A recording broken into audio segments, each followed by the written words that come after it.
Hello everyone, कैसे हैं आप सभी लोग। फ्रेंड्स, आज मैं जिस टेक्निक के बारे में बताने वाला हूँ वो बहुत ही यूनिक टेक्निक है। मुझे नहीं लगता कि इंडिया में बहुत सारे बॉन्साई मास्टर उसके बारे में बात करते हैं या उनको नॉलेज भी है उसके बारे में। लेकिन मैं अपनी अगर बात करूँ तो मैं काफ़ी टाइम से उस टेक्निक को यूज़ कर रहा हूँ, काफ़ी सालों से यूज़ कर रहा हूँ और काफ़ी बेनिफिट उठा रहा हूँ। इस ब्रांच की हेल्प से मैं आपको समझाना चाहूँगा। इस ब्रांच में अगर आप ध्यान दें तो इसमें एक सब ब्रांच है। ये इसके टॉप ब्रांच है जिसको हम सब ब्रांच में काउंट नहीं करते हैं। ये इसी का पोर्शन है सीधा, और ये इसकी सब ब्रांच है। तो हम लोग क्या करते हैं, जब हम बोनसाई बनाने की कोशिश करते हैं या बोनसाई जैसा लुक दिखाने की कोशिश करते हैं किसी भी एक प्लांट में, तो हम लोग क्या करते हैं, वायरिंग की हेल्प से इस पोर्शन को मोल्ड करते हैं और यहाँ पर इस पर्टिकुलर प्लेस पे हम यहाँ पर कैनोपी डेवलप करते हैं। और क्योंकि ये नेचुरली टॉप ब्रांच है तो हम लोग एक यहाँ पर कैनोपी डेवलप करेंगे। लेकिन अगर आप ध्यान देंगे तो यहाँ से लेके यहाँ तक कोई भी सब ब्रांच नहीं है। तो आज हम इसी टेक्निक के बारे में बात करने वाले हैं कि इस पर्टिकुलर पोर्शन में कैसे सब ब्रांच लेके आती हैं और कैसे यहाँ से एक ट्रायंगुलर बोनसाई बना सकते हैं। मेरे हिसाब से सबसे जो बढ़िया जो बोनसाई बनता है वो ट्रायंगुलर शेप से ब्रांच बोनसाई बनता है।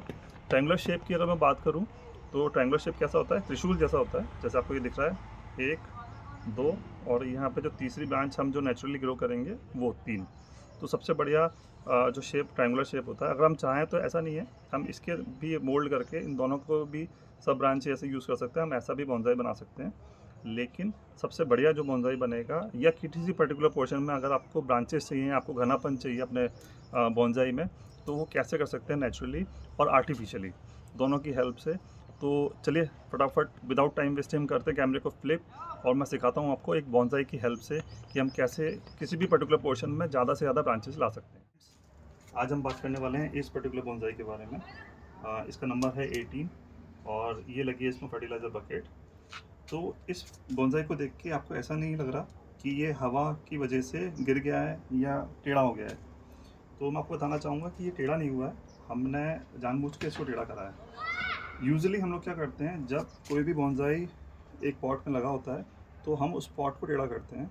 लेकिन क्योंकि इसका स्ट्रक्चर, इसका रूट स्ट्रक्चर यहाँ तक, इस नीचे तक था, तो हमने सोचा कि इस प्लांट को ही टेढ़ा कर देते हैं।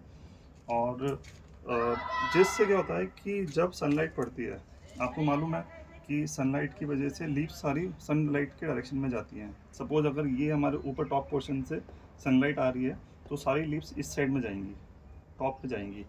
और हमने भी सेम टेक्निक यूज़ करी है। ये वैसे फ्रंट है इसका, लेकिन क्योंकि हमने इसको टेढ़ा करा हुआ है तो आपको ये इधर भी टेढ़ा साइड में दिख रहा है ये।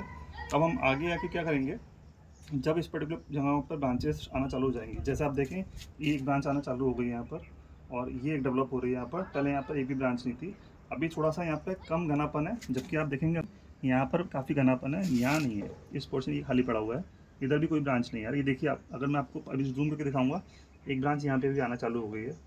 तो जबकि अभी मई मंथ चल रहा है, एकदम गर्मी पीक पे चल रही है, फिर भी हम इस टेक्निक से हम ज़्यादा से ज़्यादा ब्रांचेस ला सकते हैं। तो ये जो पोर्शन आपको दिख रहा है, ये वाला पोर्शन ये खाली पड़ा है, ये पोर्शन पे आना चालू हो गए हैं।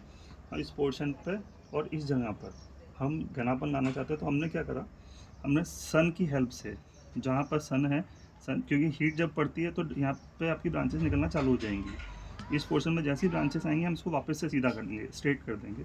अभी ये ऐसा है, हम इसको वापस से ऐसा कर देंगे। तो हम अभी जो आप देख रहे हैं ये पूरा स्ट्रक्चर टेढ़ा दिख रहा है आपको। हम चाहें तो इसको ऐसे भी डेवलप कर सकते हैं, बट इसकी खूबसूरती ऐसे नहीं, सीधा करके ही आएगी, बशर्ते कि यहाँ पर भी पूरे ब्रांचेस आ जाएं। इस पोर्शन में आपको दिख रहा होगा कि यहाँ पर काफ़ी अच्छी ब्रांचेस हैं, ये पोर्शन पूरा खाली पड़ा हुआ है। तो बस यही टेक्निक है जिसको हम यूज़ करके इसको कर सकते हैं, और हार्डली इसमें 2-2.5 महीने लगते हैं, चाहे गर्मी हो या कोई सा भी मौसम हो। हाँ, सर्दियों में ज़रूर बहुत स्लो डेवलपमेंट होता है, क्योंकि डोरमेंट पीरियड होता है, प्लांट्स होते हैं उस टाइम पे। तो उस टाइम पे ये टेक्निक काम तो करेगी, बट बहुत स्लो काम करेगी। लेकिन क्योंकि अभी हुमस भी बहुत है, मई मंथ चल रहा है, तो अभी 2 दिन पहले बारिश भी हुई है, बहुत हुमस हो रही है, तो अभी हम उस चीज़ का बेनिफिट उठाते हैं। और मैं आपको एक चीज़ और दिखाना चाहूँगा कि ये देखिए, हमने जो लगाया था उसको करीब 8 से 10 दिन हुए हैं, और इसमें आप देखिए इसके नीचे रूट्स भी आना चालू हो गई हैं, है ना। तो बस अब हमको करना है कि हम इसको 1.5-2 महीने ऐसे ही रखेंगे, और यहाँ पर जैसे ही सब यहाँ इसकी ब्रांचेस आना चालू हो जाएंगी, तो बस उसके बाद हम इसको वापस से सीधा कर देंगे, बिल्कुल स्ट्रेट कर देंगे, और फिर हम इसको उस तरीके से ग्रो करेंगे। अभी हमने इसमें कोई वायरिंग वायरिंग सब हटा दी है इसमें से, क्योंकि हम चाहते हैं वाइल्ड ग्रोथ हो इसकी। वाइल्ड ग्रोथ होगी तो हम जैसे भी ब्रांचेस आएंगी उनको हम वायरिंग की हेल्प से अपने हिसाब से मोल्ड कर लेंगे।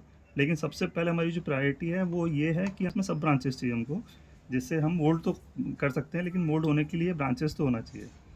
तो फ्रेंड बताइएगा मुझे कैसी टेक्निक लगी आपको। एक बार मैं इसको आपको पास से और दिखाता हूँ, जो मैं आपको ब्रांचेस बता रहा था कि इसमें आना चालू हो गई हैं, वो मैं आपको बिल्कुल पास से दिखाता हूँ। ये देखिए, मैं इसकी हेल्प से आपको बता रहा हूँ, ये आपको दिख रही होगी। इस पर्टिकुलर पोर्शन पे ये आना चालू हो गई है, यहाँ पर आना चालू हो गई है। फ्रेंड्स मुझे बताइएगा कैसी टेक्निक लगी है आपको, कमेंट्स में बताइएगा मुझे। और ऐसी टेक्निक और ऐसी बहुत सारी नई नई टेक्निक्स के बारे में हम बात करेंगे। तो अगर वीडियो अच्छी लगी तो प्लीज़ लाइक करिएगा, चैनल को सब्सक्राइब करिएगा और ज़्यादा से ज़्यादा फॉरवर्ड करिएगा अपने फ्रेंड्स से। Thank you friends.